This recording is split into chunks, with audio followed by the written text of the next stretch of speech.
everyone and welcome back to Googie's Kitchen, and if you are new here then hello and welcome. My name is Alexis and I post 2 videos a week on a Tuesday and a Thursday at 7 AM.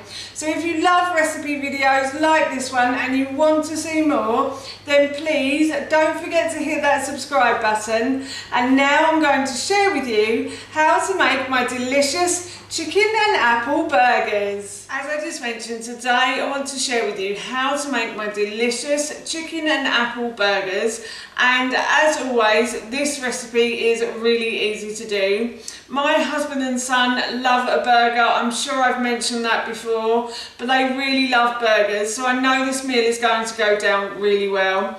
And it's nearly summertime as well, so this recipe is great cooked in the oven, but it's also great cooked on the barbecue as well.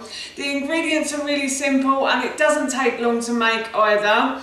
We're going to be having this for our dinner this evening, so as always I thought I'd share the recipe with you. So here is how to make my delicious chicken and apple burgers. First thing I've done is I've put my turkey mince into a large mixing bowl, so I've removed all the packaging and I've just put it in there, and I'm going to add to that a peeled and grated carrot and a peeled and grated apple as well. In the original recipe I did say 2 apples, but I unfortunately have run out of apples and I only had 1 left in my fruit bowl, so I'm just going to use 1, and fingers crossed it will hopefully taste the same as it did last time I made this, because the apple makes the chicken mince quite sweet, so it is quite a nice flavour.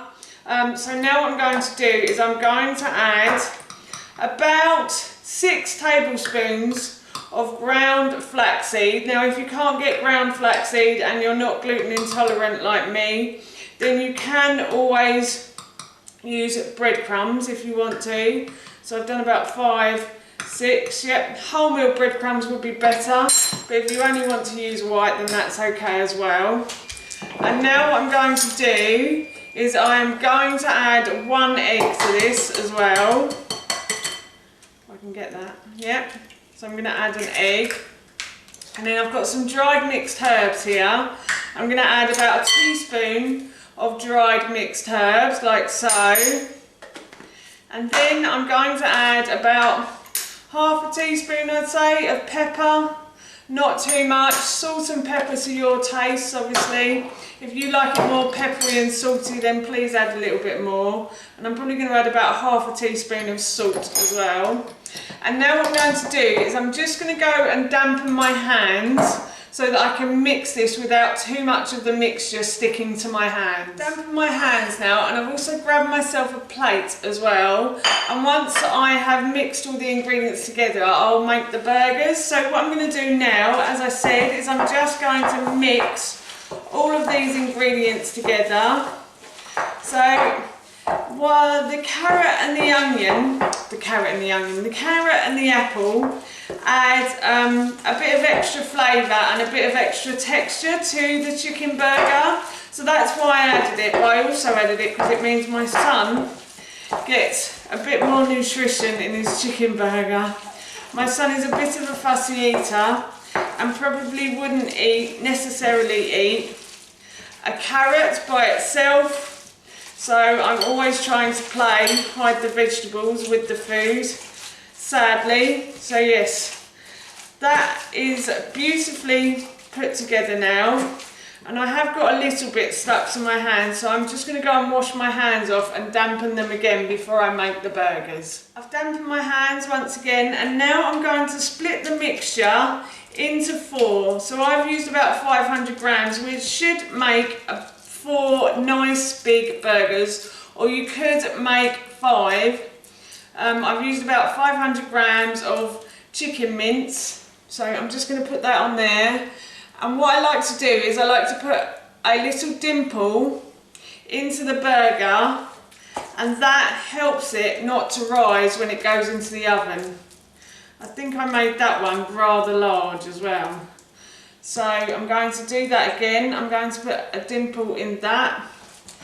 And I'm just going to continue to do this until I've made all of my burgers now. The burgers are done, so I'm off to put these into the fridge now. I normally like to make my burgers in the morning and store them in the fridge for the rest of the day until we want to eat them.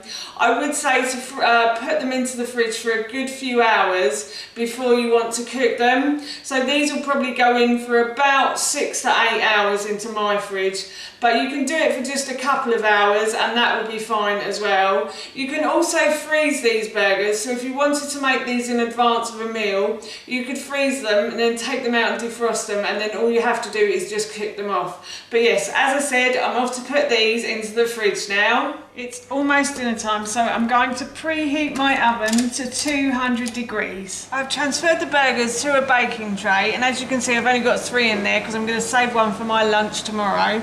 So now what I'm going to do is I'm going to put these into the oven along with my chips there, and I'm going to cook them about 25 to 30 minutes. The burgers are a lovely golden brown colour and the juices are running clear, so that means they're cooked. So I'm going to take these out, I'm going to leave them to rest for a while, and I'm just going to leave the chips in for a bit longer because they're not that brown. That's how you make my delicious chicken and apple burgers, and that recipe I will link in the description box below for you.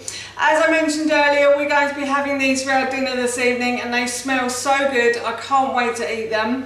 I'm having mine with a seeded bun and my husband and son are having theirs with white burger buns. We're all really looking forward to dinner, so I'm going to go now. So for now, that's it from me. Thank you so much for watching. Please feel free to give me a big thumbs up if you enjoyed this video, and please feel free to leave any comments below. And please don't forget to hit that subscribe button. See you all soon. Bye.